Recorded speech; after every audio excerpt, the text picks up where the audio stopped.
छोटा राजन ह्याला मोठा दिलासा मिळालाय। मुंबईतील विशेष न्यायालयानं त्याची एका गुन्ह्यामध्ये निर्दोष सुटका केली आहे। हे प्रकरण दाऊद इब्राहिमशी कनेक्टेड आहे।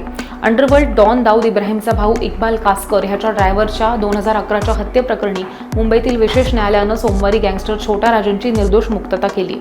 छोटा राजन सध्या तिहार तुरुंगात बंद आहे। त्याला व्हिडिओ कॉन्फरन्सिंगद्वारे कोर्टात हजर करण्यात आलेलं होतं। महाराष्ट्र संघटित गुन्हेगारी नियंत्रण कायद्याअंतर्गत म्हणजे स्मोका अंतर्गत विशेष न्यायाधीश AM पाटील यांनी राजनची ह्या प्रकरणी निर्दोष मुक्तता केली। 17 मे 2011ला दक्षिण मुंबईत आरिफ अबुनाकर सय्यद नावाच्या व्यक्तीवर 2 आरोपींनी गोळीबार केलेला होता। आरिफ सय्यद हा दाऊद इब्राहिमचा भाऊ इक्बाल कासकरचा ड्रायव्हर होता। या प्रकरणात छोटा राजनवर खुनाचा आरोपही करण्यात आलेला होता। जर त्याची इतर कुठल्याही प्रकरणात गरज नसेल तर त्याची तात्काळ निर्दोष मुक्तता करावी असा निकाल कोर्टानं दिला। पण पत्रकार ज्योतिर्मय डे यांच्या हत्येप्रकरणी जन्मठेपेची शिक्षा भोगत असलेल्या राजनला तुरुंगातच राहावं लागणार आहे। दक्षिण मुंबईत 17 मे 2011ला 2 लोकांनी आरिफ अबुनाकर सय्यदच्या या व्यक्तीवरती गोळ्या झाडलेल्या होत्या। सय्यद हा फरार गँगस्टर दाऊद इब्राहिमचा लहान भाऊ इक्बाल हसन शेख इब्राहिम शेख कासकरचा चालक होता आणि अंगरक्षकही होता।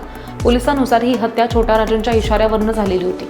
राजनवर भारतीय दंड संहिता आणि मकोका शस्त्रास्त्र कायद्याअंतर्गत खून आणि गुन्हेगारी कटाचा गुन्हा दाखल झालाय।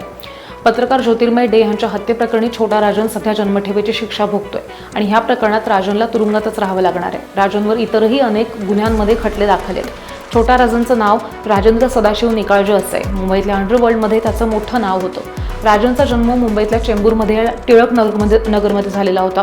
तो कधी काळी दाऊद इब्राहिमचा अत्यंत जवळचाही होता। त्यानंतर त्यांच्यात वाद झाले। 2015 मध्ये त्याला इंडोनेशियातल्या बालीमधून अटक झाली आणि त्याला भारतात आणण्यात आलं। तेव्हापासून तो तुरुंगातच आहे।